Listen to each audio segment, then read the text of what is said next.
obboleessa isheef haadha taatee argamte.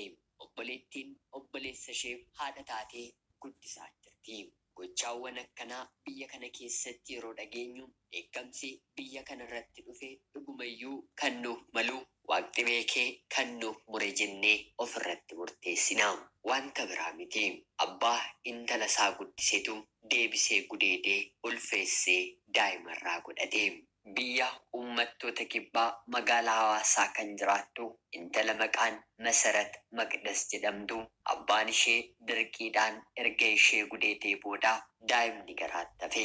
Inuma si'a tokko gudeedee gochaasaaf abbaa qaanfate otoo hin taane irra deddeebiin intala isaa akka haadha manaa isaatti waliin jiraachuun booddee irratti intalli isaa yeroo ulfooftu mucaan dhalatu safuudhaa seera aadaa naannoo keenyaa cabsaa ija keenyaafis gaarii mitii otoo hin jedhiin akka isheen deessu taasise. Barattuu kutaa 6 kan taate Masarat umrii waggaa 16tti bitaa fi mirga jireenyaa kan hin beekne obboleessa isheetiif haadha taatee guddisaa jirti. Gurraaf dhaga'uufuu seenaan kun baay'ee nama dhukkuba. Edaa Waaqni gochaa keenya kana argee nagaa nu dhoowwachaa jira. Dhimma kanatti intallis deemtee poolisiif gabaasuuf humna hin godhanne ture.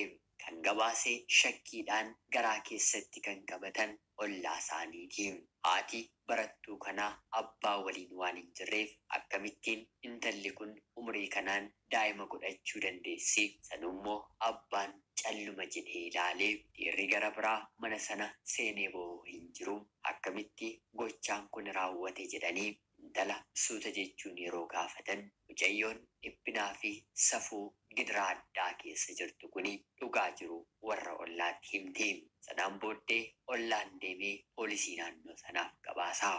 Battalattis abbaan intala kanaa ni qabama. Gara buufata poolisii imalsiisuunis gochaa kana raawwatteettamoo hin raawwanne jedhamee yeroo gaafatamu ganuu yookiin immoo kaaduu barbaada.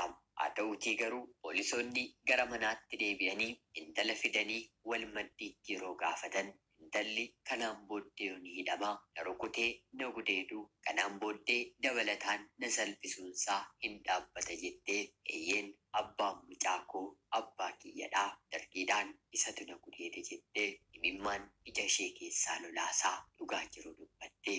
Gara manaatti deebi'anii haalota tokko tokkorraas teeknika beekaniin poolisoonni kuniif dhugaa jiru bira ga'anii booddee irratti abbaan kunis seera poolisiitiin yeroo dirqisiisamu dhuguma intala isaa akka gudeede mucaan dhalate kunis kan isaa akka ta'e amane. Uummannis poolisiin naannoo sanaas gochaa kana dhaabbatee dhaga'ee safuu yaa Rabbii gurra keenyaaf maal dhaga'uu jirraa jedhee ofitti qaana'ee. Kanaan booddee namichi kun mana seeraatti dhiyaatee hidhaa murtii dirqisiisanii gudeeduu waggaa 18 adabame. Murteen kun uummata naannoo sanaatiif ammayyuu hin fudhatamne. Murteen ajjeechaa otoo irratti murtaa'ee uummanni naannoo sanaa ni barbaadu. Haa ta'uutii garuu seerri kana gochuu hin dandeenye. Mucayyoon dubaraa obboleessa ishee deesse kuni haa guddistu iyyuu yoo jedhame mucaa kana kan ittiin guddistu homaa hin qabdu. Ofii barattuu kutaa 6 turte. Sababa kanaatti barnoota ishee saddaan kutuun dirqama. Haadhas hin qabdu. Abbaan gochaa kana irratti raawwatee mana hidhaa seenee. Rakkinni ilmoo dubartii irratti ga'u baay'eedha. Abbaan alaan dargaggeessaa intala isaarraa eeguu otoo jennu ofii manatti deebi'ee intala isaa bifa kanaan gudeede. Duuti nama kanaaf kan itti xiqqaatu malee kan itti baay'atu miti. Daa'imni kun bor yoo guddatu uumamuu yookiin immoo dhalachuu isaatti ni qaana'a. Takkaa dogongorame jedhameef daa'imni gadameessa intala isaatti yeroo hafu otuu sammuu qabaatee deemee otoo baasisee waan tokko ture. Haa ta'uutii garuu abbaan kana hin goone. Intala isaarraa daa'ima godhachuu barbaade. Akka haadha manaa isaatti waliin jiraachuu fedhe. Maalis haa ta'u maal sammuu keenyatti hafuura hamaa nutti ergamu hin beeknu. Namni fayyaa qabaatee intala isaa hin gudeedu. Haa ta'uutii garuu yeroo kamuu taanaan mana keenya keessattis ta'e jireenya jiraannu keessatti of eeggannoo gochuu kan qabnu. Dhiiraaf dhalaa fira obbolaa ta'an keessumaa umriin isaanii waggaa 7 darbee jennaan waliin raffisuun gaarii miti. Darbee abjuun isaa ta'u dhiirris ta'e dhalaan miira to'atamuu hin dandeenye keessaa yeroo seenamu ni jiraata. Kabiraammoo baay'ee walitti siquun qaama walii wal tuttuquu wal barsiisuun obboloota gidduutti wanta akkasii raawwachuu ni danda'a. Tarii gurra keenyaaf yeroo dhaggeeffannu ajab jennee qaanfachuu hin dandeenya ta'a. Haa ta'uutii garuu gochaawwan akkasii nu keessa jiran hawaasni hin beekne ukkaanfamanii ta'an tokko lama miti. Dubartiin rakkoo hedduu dandamattee jiraattiin waan laayyoodhaaf jedhamu miti. Gara deemtuu hundaatti qorumsatu ishee mudata. Maalirraas jabaattee otoo of eeggattee abbaa ishee garuu ofirratti shakkuu hin dandeessu.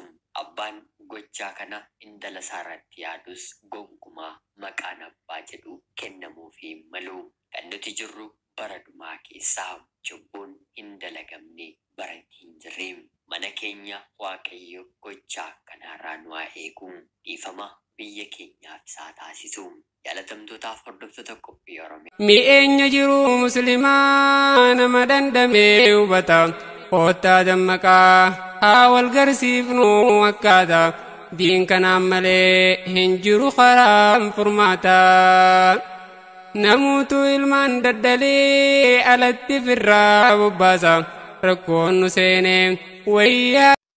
الله والله يا الله بيبمياني أعطينا والله أنتم ليه وانفيواني الله والله يا الله بيبمياني أعطينا والله أنتم ليه وانفيواني يا رحمن يا رحيم بيبمياني الملك والقدوس بيبمياني أعطينا والله أنتم ليه وانفيواني الله والله يا الله بيبمياني أعطينا والله أنتم ليه وانفيواني الله والله يا الله بيبمياني أتينا ولا أنتم ليه وانفيواني الله والله يا الله ديبامياني أتينا ولا أنتم ليه وانفيواني يا سلام يا مؤمن ديبامياني يا عزيز يا جبار ديبامياني أتينا ولا أنتم ليه وانفيواني الله والله يا الله ديبامياني أتينا ولا أنتم ليه وانفيواني يا حليم يا حكيم ديبامياني يا رسول ربي ما تيسني صلاة جنان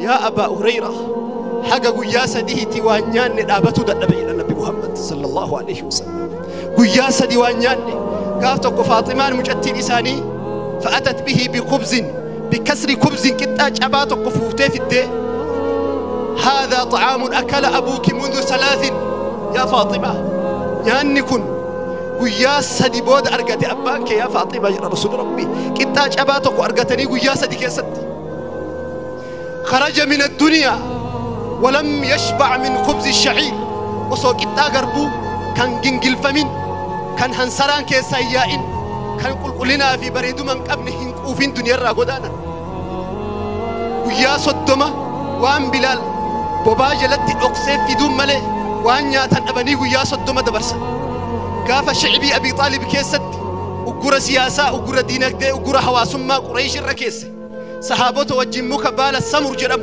نياتني هدي لساني تترسع جد وان نياتن ابني نبي محمد صلى الله عليه وسلم هر امال تاني نوتي قاف دنيا راديما وامنا كانك يصدلغني نانو تكن قبل جد عائشه مات ودرعه مرهونه عند يهودي اوسو كومبورتان انسان افتن كومبورتاك ابسيسني غربوت اسا صدوم سفرت يهودرا اوسو كومبورتان اساسين اساني سن هنغلين دنيا راديما جد النبي محمد صلى الله عليه وسلم